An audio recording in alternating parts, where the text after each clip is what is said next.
Hello student, मैं राजकुमार सैनी आप सभी छात्रों का राजस्थान एकेडमी चूरू द्वारा संचालित इस ऑनलाइन पाठ्यक्रम में हार्दिक स्वागत करता हूं। प्यारे बच्चों, हमारा टॉपिक चल रहा था क्षेत्रफल और परिमाप वाला।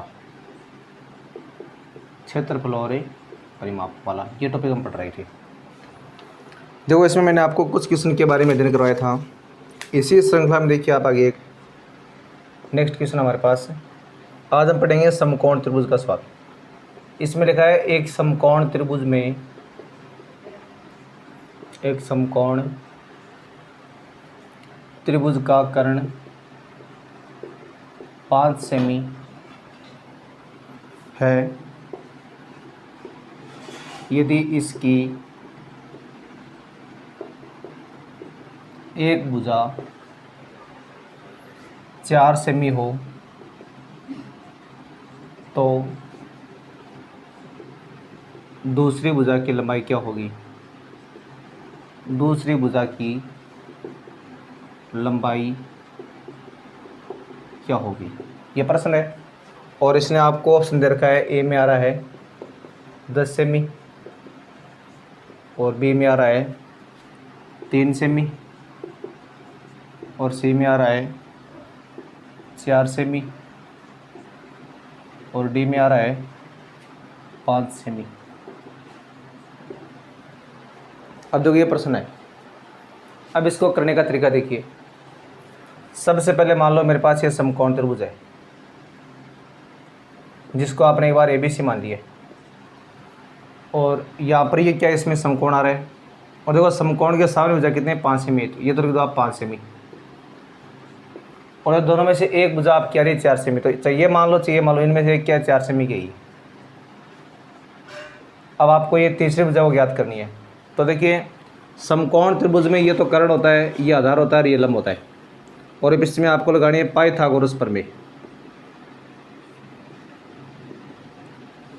जो क्या होती है कर्ण का स्क्वायर बराबर आधार का स्क्वायर प्लस लंब का स्क्वायर।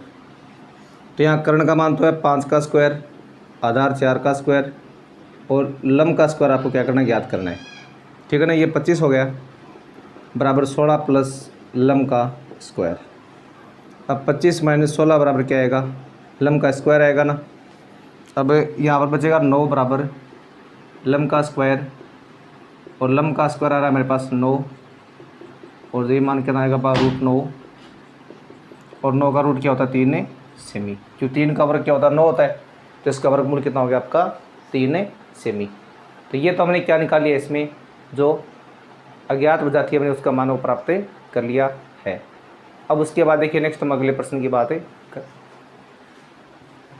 तो इसमें आपका बी ऑप्शन हो क्या हो गया है, राइट हो गए। अब देखिए आगे अगला प्रश्न आता है आपके पास है सवाल नंबर 2।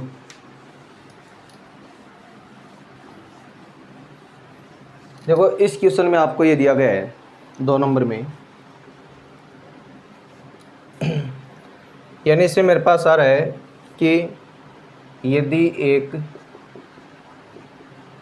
आयत की लंबाई 20 मीटर तथा चौड़ाई 18 मीटर हो तो आयत का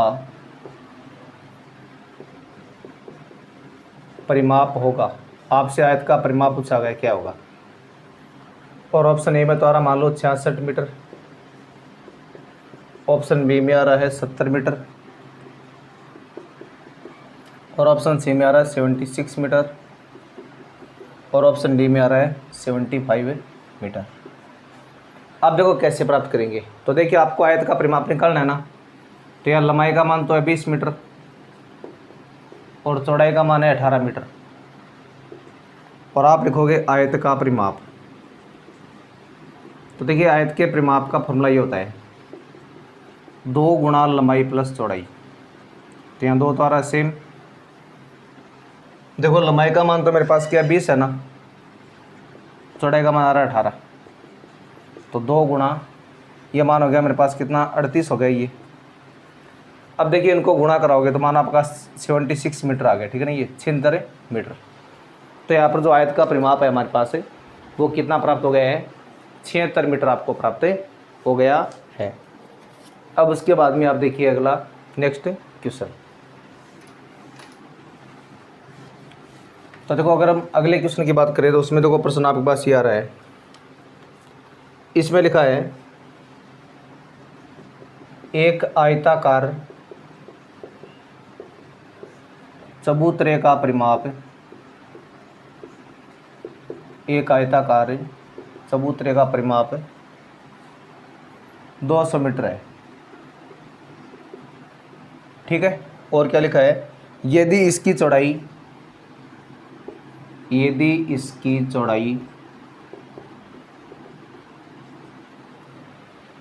40 मीटर हो तो चबूतरे का क्षेत्रफल होगा। तो यहाँ पर देखिए ऑप्शन में क्या आ रहा है मेरे पास, ऑप्शन ए वो तो आ रहा है मेरे पास कितना 240 मीटर स्क्वायर, और ऑप्शन बी में आ रहा है कितना 2400 मीटर स्क्वायर,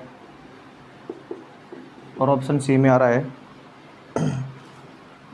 3600 मीटर स्क्वायर आ रहा है, और ऑप्शन डी में क्या आ रहा है, ऑप्शन जो डी है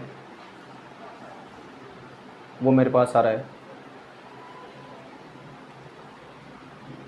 वो आ रहा है 2500 मीटर स्क्वायर आ रहा है। तो देखिए इस क्वेश्चन को मैं करना कैसे, सबसे पहले आपको क्या निकालनी है, देखो इसकी चौड़ाई देखिए ना, आपको लंबाई निकालनी है आपको। तो देखो आपको परिमाप दिया गया है, आयत का परिमाप हमें दिया गया है कितना, आयत का जो परिमाप है वो मेरे पास आ रहा है 200 मीटर आ रहा है। अब 200 मीटर आने का मतलब आप लिखोगे, इसका फॉर्मूला होता है 2 गुणा L प्लस बी बराबर आ गया मेरे पास 200। अब 2 गुणा L तो पता नहीं आपको, लेकिन बी का पता है कितना, बी आ रहा है 40 बराबर आ रहा 200। पहले आप 2 को इसके भाग में लियो तो यानी L प्लस 40 बराबर आ गया 200 भाग 2, और L प्लस 40 बराबर आ गया मेरे पास 100। अब जो L है उसका मान हो गया 100 माइनस 40, और L का मान मेरे पास क्या आ गया 60 मीटर आ गया। अभी आपने ये तो क्या निकाला, इसकी लंबाई यानी L का मान निकाला है, लेकिन आपको क्या निकालना है, आपको निकालना है आयत का क्षेत्रफल। तो देखिए आयत का क्षेत्रफल आपका होता है क्या, लंबाई गुणा चौड़ाई होता है। तो लंबाई का मान तो 60 मीटर है, और चौड़ाई का मान मेरे पास क्या था, शुरुआत में को 40 मीटर था यहाँ पर, तो ये आ गया मेरे पास 2400 मीटर स्क्वायर। तो आपका ऑप्शन क्या राइट होगा इसमें, बी ऑप्शन है वो आपका राइट हो गया है। अब इसके बाद देखिए हम आगे नेक्स्ट क्वेश्चन की बात करें अपनी, जो नेक्स्ट क्वेश्चन आपका है उसमें आपको क्या दिया गया है, देखो अगला प्रश्न। अब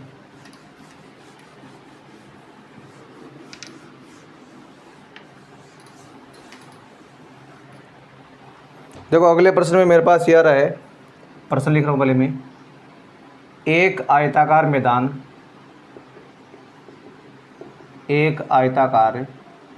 मैदान जिसकी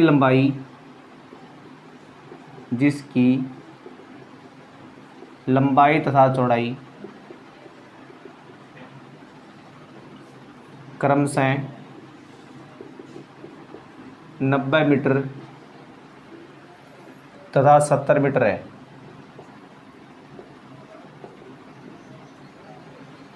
मैदान पर रुपये 0.50 प्रति वर्ग मीटर की दर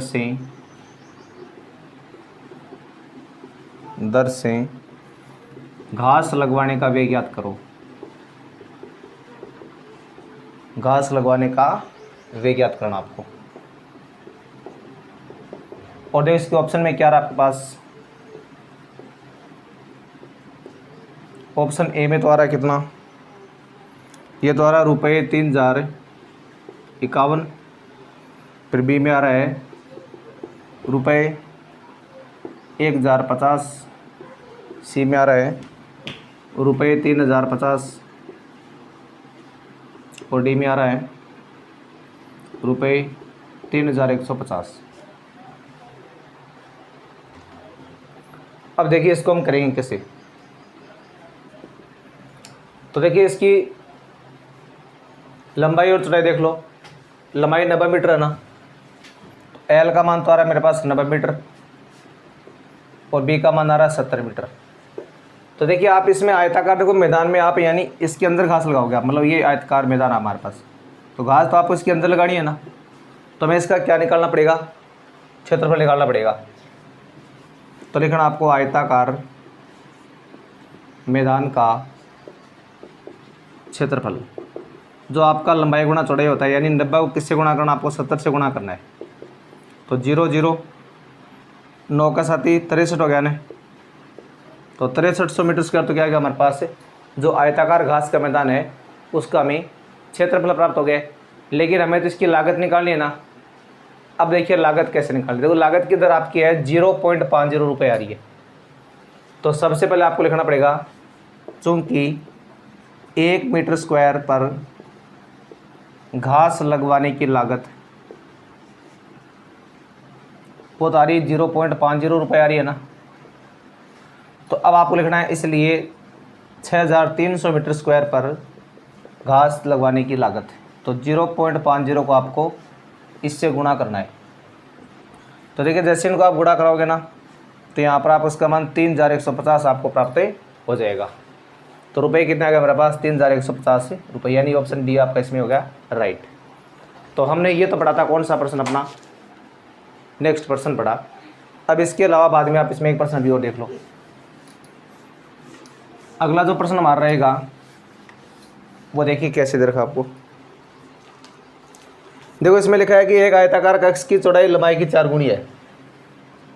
यानी आपके पास क्या है, एक आयत की चौड़ाई लंबाई की 4 गुनी है और कक्ष का क्षेत्रफल आ रहा है कितना, 3600 मीटर आ रहा है। यानी आयत का जो क्षेत्रफल है वह है 3600 मीटर स्क्वायर। तो आपको इसमें प्राप्त क्या करना है, कक्ष की लंबाई पूछिए, कक्ष की लंबाई ज्ञात करनी है आपको, ठीक है ना। अब देखिए ऑप्शन ए में तो क्या रहा है मेरे पास, ऑप्शन ए में तो आ रहा है 20 मीटर, ऑप्शन बी में 30 मीटर, ऑप्शन सी में आ रहा है 35 मीटर और ऑप्शन डी में आ रहा है 40 मीटर आ रहा है। अब देखो सबसे पहले हमारे पास देखो जैसे आयत मान लो ये, ठीक है ना। इससे देखो जो लंबाई है ना वो चौड़ाई वो लंबाई की 4 गुनी है। जैसे मान लो ये एक्स है तो ये 4x हो गई आपकी, ठीक है ना, 4 गुनी देखिए आपको चौड़ाई वो। अब देखिए यहाँ पर आयताकार क्षेत्रफल कितना आ रहा है मेरे पास, आयताकार क्षेत्रफल आ रहा है मेरे पास 3600 मीटर स्क्वायर आ रहा है ये। तो इसका फॉर्मूला होता है एल गुणा बी बराबर 3600। तो एल का मान x, इसका 4x बराबर आ गया 3600। अब देखिए ये तो 4x स्क्वायर हो गया ना, उधर आ रहा मान 3600। अब x स्क्वायर मान आएगा 3600 बट्टे में आ गया कितना, 4 आ गया इसके। और जैसे आप इसमें 4 का भाग लगाओगे तो भाग 9 बार 900 आ गया यहाँ पर भी x स्क्वायर का मान। और अब x का मान क्या आएगा मेरे पास, इसमें √900 आ जाएगा। इन x का मान क्या आ गया, 30 मीटर आ गया ये। अब ये 30 मीटर वैसे क्या है, लंबाई है ना, जो लंबाई को माना आपने x, तो ऑप्शन क्या है इसमें आपका बी ऑप्शन हो गया राइट। तो ठीक है, तो डियर स्टूडेंट्स आज हमने ये टॉपिक पढ़ा अपना, यानी परिमाप और क्षेत्रफल से संबंधित। इसके जो बाकी प्रश्न बचे हैं उनको हम नेक्स्ट वीडियो में करने वाले हैं। तो आज के लिए बस इतना ही, मिलते हैं नेक्स्ट वीडियो में। तब तक के लिए आपको नमस्कार, धन्यवाद। और अपनी पढ़ाई को आप रेगुलर जारी रखिए ताकि आपको जो पढ़ाई वो किसी प्रकार से बाधित नहीं हो।